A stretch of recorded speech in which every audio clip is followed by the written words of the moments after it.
Welcome to அமுத சுவை. இன்னைக்கு கிராமத்து ஸ்டைலில் முட்டை கறி எப்படி செய்யறதுன்னு பார்க்கலாம். தேவையான பொருள் ஒரு 8 முட்டை அவிச்சு வச்சுக்க போகிறோம். நாங்கள் ஒரு 4 பேருக்கு குக் பண்ணுறோம், அதனால 8 முட்டை எடுத்திருக்கோம். 1 கிலோ தக்காளி எடுத்திருக்கு.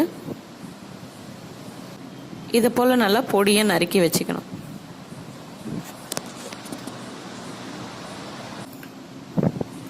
ஒரு 10 பச்சை மிளகாய் எடுத்துக்கலாம். இதை போல் நல்லா நீளவாக சின்ன சின்னதாக கட் பண்ணி வச்சுக்கோங்க.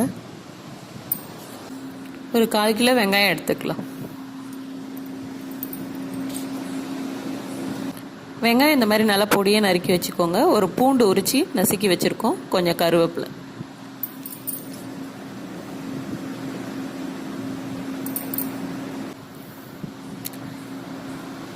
ரெண்டு முட்டை உடச்சி ஊற்றி நல்லா கலக்கி வச்சுக்கலாம்.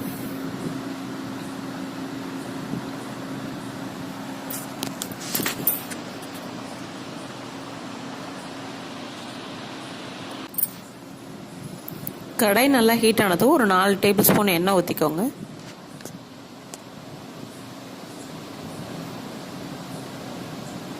எண்ணெய் நல்லா ஹீட் ஆயிடுச்சு.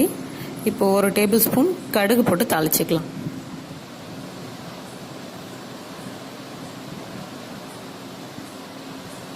கடுகு நல்லா பொரிஞ்சதும் கட் பண்ணி வச்சிருக்க பச்சை மிளகாயை சேர்த்து வதக்கி விடலாம்.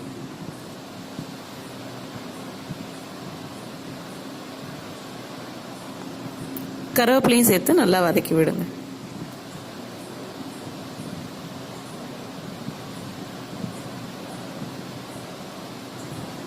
பச்சை மிளகாய் நல்லா வதங்கிடுச்சு. இப்போ நம்ம வெங்காயத்தை சேர்த்துக்கலாம். வெங்காயம் சேர்த்து ஒரு பொன்னிறம் ஆகிற வரைக்கும் நல்லா வதக்கி விடலாம்.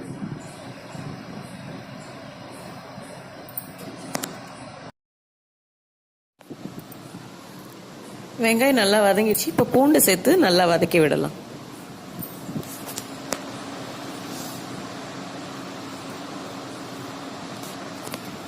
வெங்காயம் நல்லா பொன்னிறம் ஆகிற வரையும் நல்லா வதங்கட்டும்.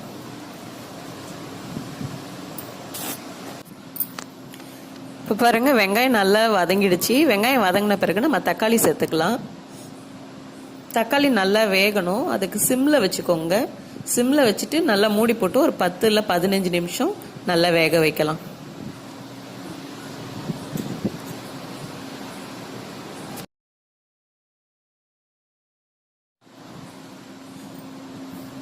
பாருங்க, ஒரு 15 நிமிஷம் தக்காளி நல்லா வெந்துடுச்சு. நம்ம எந்த தண்ணியுமே ஊற்றல, தக்காளியில் இருக்கிற தண்ணியே நிறைய இருக்கு. இந்த மாதிரி கரண்டியாலேயே நல்லா மசிச்சு விட்டுக்கோங்க.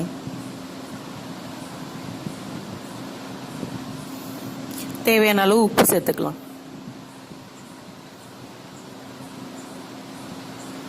ஒரு டேபிள் ஸ்பூன் மஞ்சத்தூள்,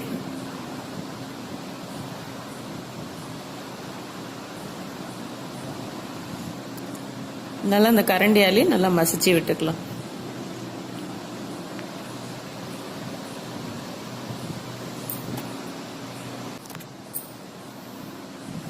இப்போ பாருங்க, தக்காளி நல்லா வெந்துடுச்சு. நம்ம எந்த தண்ணியுமே இது வரைக்கும் சேர்க்கல, உப்பு மஞ்சத்தூள் மட்டும்தான் சேர்த்துருக்கோம். தக்காளி இன்னும் நல்லா மசிஞ்சு வேகணும். கரண்டியாலே இந்த மாதிரி மசிச்சு விட்டுக்கோங்க.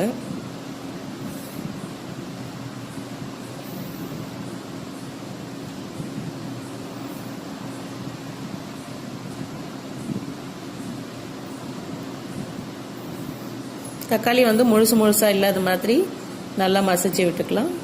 ஒரு டேபிள் ஸ்பூன் மிளகாத்தூள் சேர்த்துக்கோங்க. ஏற்கனவே நம்ம நிறைய பச்சை மிளகாய் போட்டிருக்கோம், அதனால ஒரு டேபிள் ஸ்பூன் மிளகாத்தூள் போதும் இதுக்கு.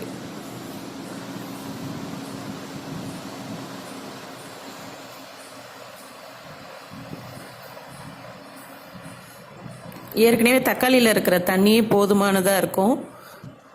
நிறைய தண்ணி சேர்க்க தேவையில்ல, ஒரு 1/2 கிளாஸ் மட்டும் தண்ணி இதில் சேர்த்துக்கலாம்.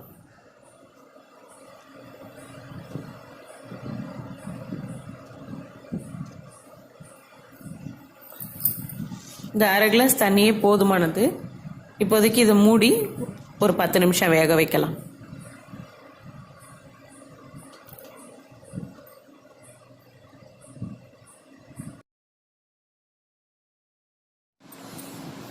இப்போ பாருங்கள், ஒரு 15 நிமிஷம் சிம்மில் நல்லா வெந்துடுச்சு.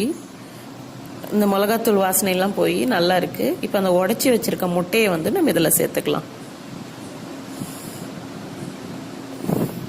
இதில் சேர்த்து நல்லா மிக்ஸ் பண்ணி விட்டுக்கோங்க முட்டை வேகிற வரைக்கும்.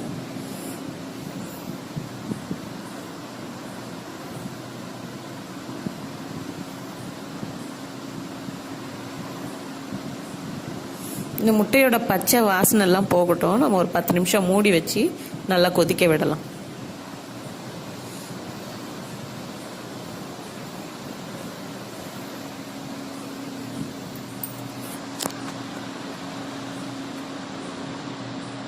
இப்போ பாருங்கள், ஒரு 10 நிமிஷம் நல்லா கொதிச்சிடுச்சு.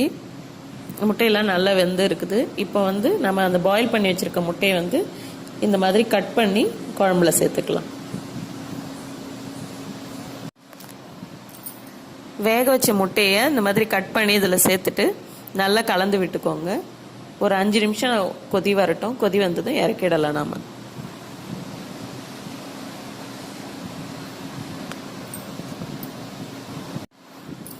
இப்போ பாருங்கள், ஒரு 5 நிமிஷம் கழிச்சு கொதி வந்துடுச்சு. நம்ம இறக்கிடலாம். அவ்வளோதான். சுவையான முட்டைக்கறி ரெடி. நீங்களும் ட்ரை பண்ணி பாருங்கள். Please like and subscribe. Thank you.